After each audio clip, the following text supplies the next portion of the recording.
네, 할렐루야. 좋은 아침입니다. 오늘부터 셋째 날, 하나님이 창조하신 땅에 대해 나누고자 합니다.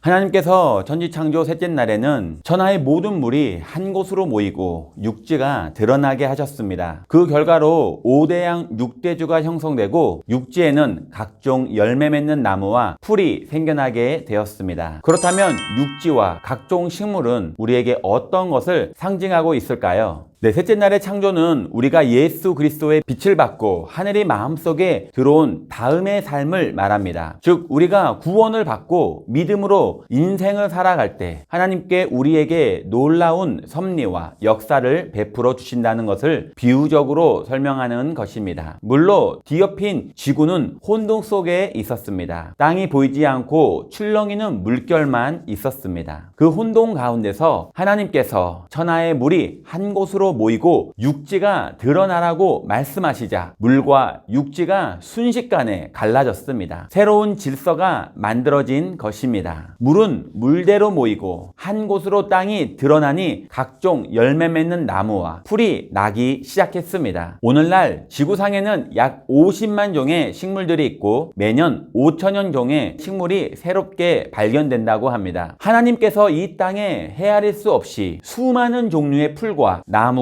생겨나게 하신 것입니다. 인간은 타락한 이후 마음속에 혼돈이 꽉 들어차게 되었습니다. 인생이 어디서 와서 왜 살며 어디로 가는지 모릅니다. 삶의 의미와 가치와 목적을 상실한 채 그냥 살아갑니다. 아무리 교육을 많이 받고 물질이 많은 사람이라 할지라도 인생의 참된 의미를 모릅니다. 아예 그런 것은 생각조차 하지 않습니다. 사람들은 모두가 우주에 던져진 채 방향 감각을 상실하여 바람 부는 대로 물결 치는 대로 살아가는 잃어버린 존재입니다. 취생몽사라는 말이 있습니다. 이는 술에 취해서 살다가 꿈같이 죽는다는 것입니다. 인생은 잠시 있다 사라지는 안개요 풀의 꽃과 같습니다. 풀은 마르고 꽃은 떨어지고 맙니다. 이렇게 혼돈 속에서 살아가는 인생에게 하나님께서는 첫째 날 육지와 식물을 창조하신 것처럼 인생의 육지에 각종 식물을 창조해 주십니다. 하나님은 말씀의 땅을 창조하셨습니다. 혼돈 가운데 사는 우리에게 질서를 가져다 주는 것은 무엇일까요? 삶의 참된 의미와 가치를 보여주고 잃어버린 자신을 찾게 해주는 것은 무엇일까요? 그것은 혼돈의 바다에 육지가 드러나듯 혼돈과 무질서로 가득 찬 우리의 삶 속에 하나님 말씀의 육지가 드러나야 하는 것입니다. 육지가 있어야 사람이 일어서고 생활할 수 있는 것처럼 우리 삶의 혼돈과 무질서에도 말씀의 육지가 있어야 다시 발을 딛고 일어서서 살아갈 수 있습니다. 약 150년 전 미국의 유명한 언론이요 정치가였던 다니엘 웨스터는 이렇게 말했습니다. 만약에 하나님의 말씀이 이 나라 대중 사이에 널리 전파되지 않는다면 우리 민족의 미래는 어떻게 될 것인가? 삶의 의미와 목적과 방향을 잃고 끝없이 헤매게 될 것이다. 하나님의 말씀의 능력이 전국 방방곳곳에 퍼지지 못한다면 결국 혼란과 무질서, 부정과 부패, 타락과 방종이 이 나라를 지배하게 될 것이다. 왜 그렇습니까? 그것은 하나님의 말씀이 없으면 육지 없는 바다와 같기 때문입니다. 바다는 끊임없이 요동하고 출렁이며 혼돈으로 꽉 들어차서 뭐가 뭔지 알 수 없는 곳입니다. 그러나 육지가 드러나면서 질서가 세워지고 사람들이 땅을 의지하여 집도 짓고 농사도 지으며 정착하여 살 수 있습니다. 이와 같이 바다같이 혼란스러운 마음에 하나님의 말씀이 드러나면 그 말씀으로 인하여 삶의 의미와 목적과 방향을 바로잡을 수 있습니다. 모든 차에는 내비게이션이 장착되어 있습니다. 내비게이션이 있으면 자동차를 운전하면서 전방 100m에 가서 우회전하세요 또는 50m 가서 좌회전하세요 라는 방향 안내를 받을 수 있습니다. 내비게이션을 장착하면 부산이든 울산이든 원주든 어디든지 가고자 하는 곳을 갈 수 있습니다. 자세히 가르쳐 주기 때문에 혼란에 빠지지 않고 안전하게 목적지까지 갈 수 있습니다. 예수님을 믿는 성도에게 성경이 바로 인생의 내비게이션입니다. 우리가 어떻게 생각하고 말해야 하며 행동해야 하는지 밝히 말해주기 때문에 가르쳐주는 대로 따라가기만 하면 혼돈에 빠지지 않습니다. 비행기 조종수를 처음 배우는 사람에게 베테랑 조종사가 늘 해주는 말이 있습니다. 그것은 무슨 일이 있어도 자신의 눈과 귀와 생각 생각을 믿지 말고 계기판만 보라는 것입니다. 공중에 올라가면 지상에서 보는 것과 완전히 다릅니다. 더구나 비행기가 구름 속으로 들어가면 천지가 아득해지고 뭐가 뭔지 도무지 알 수 없습니다. 그렇기 때문에 비행기를 조종하는 사람은 언제나 계기판을 봐야지 감각을 의지하면 안 됩니다. 비행기가 동쪽으로 가는지 서쪽으로 가는지 고도가 올라가는지 내려가는지는 계기판을 통해서만 알 수 있습니다. 자신의 감각으로 내려가는 것 같다고 할지라도 계기판이 올라가고 있다고 가리키면 올라가고 있는 것입니다. 우리 인생도 마찬가지입니다. 감각으로 살아가면 큰일 납니다. 내 기분이 이렇게 하는 것이 좋아도 성경은 그렇게 하지 말라고 합니다. 내 기분에는 도둑질하는 것이 좋겠는데 성경은 그러면 안 된다고 말합니다. 기분으로 인생을 살면 낭패와 절망을 당할 수밖에 없습니다. 성경은 기분으로 살지 말고 꼭 인생의 계기판인 말씀대로 살라고 말합니다. 하나님의 계명은 생명의 길입니다. 하나님의 계명과 말씀을 지키는 것은 우리가 시험에 빠지지 않고 성공적으로 인생을 살도록 하는 축복의 길입니다. 십계명은 우리를 괴롭히기 위해 있는 것이 아니라 예수를 믿는 자의 길을 안내하는 계기판입니다. 내 앞에 다른 신을 두지 말라. 우상에게 절하지 말라. 하나님의 이름을 망명되이 부르지 말라. 안식일을 거룩하게 지키라는 안식일을 거룩하게 지키라. 계명은 하나님과 우리의 관계를 좋게 하여 우리의 기도가 응답되고 삶을 행복하게 해주는 말씀입니다. 내 부모를 공경하라. 살인하지 말라. 간음하지 말라. 도둑질하지 말라. 내 이웃에게 거짓 증거하지 말라. 내 이웃을 탐하지 말라는 계명은 인생을 어떻게 하면 성공적으로 살 수 있는지를 보여주는 계기판입니다. 부모를 공경하라는 말씀은 얼마나 좋은 말씀인지 모릅니다. 요즘 부모를 잘 공경하지 않습니다. 성경은 내 부모를 공경하면 세상에서 잘되고 장수한다고 알려줍니다. 이것은 하나님의 약속입니다. 하나님의 말씀은 반드시 이루어집니다. 사람들은 부모를 멀리하고 자기 처자식만 생각하면 좋을 거라고 생각하지만 성경의 계기판은 그렇게 말하지 않습니다. 모든 게 잘되기를 원하십니까? 장수하기를 원하십니까? 말씀의 계기판은 바로 그 해답으로 부모님을 공경하라고 알려주고 있습니다. 성경의 가르침과 우리의 느낌은 너무나 다르지만 성경의 계기판을 따라가면 결과적으로 큰 복을 받고 행복하게 살 수 있습니다. 하나님의 말씀은 때로 우리에게 귀찮게 생각될 수도 있지만 우리가 인생에서 시험과 낭패에 빠지지 않고 성공적으로 살 수 있도록 인도하는 내비게이션이요 계기판인 것입니다. 혼돈에 떨어지지 않고 굳건히 서서 살 수 있도록 하는 육지입니다. 물에 빠지면 어디가 어딘지 몰라 허우적거리다 얼마 있지 않아 빠져 죽습니다. 이것은 세상의 혼돈에서 자기 기분대로 살다가 생을 마감하는 것과 동일합니다. 하나님께서 주신 말씀의 육지에 속히 올라와서 말씀을 따라 살아야 합니다. 이것이 가장 지혜롭고 현명하고 올바른 삶입니다. 그렇기 때문에 말씀과 십계명은 괴로운 것이 아니라 인생을 가장 잘 살 수 있도록 하는 하나님의 계기판이요 나침판이 되는 것입니다. 우리가 구원받고 믿음으로 살 때 말씀을 따라 살면 놀라운 일이 일어납니다. 오늘도 말씀을 따라 살아가는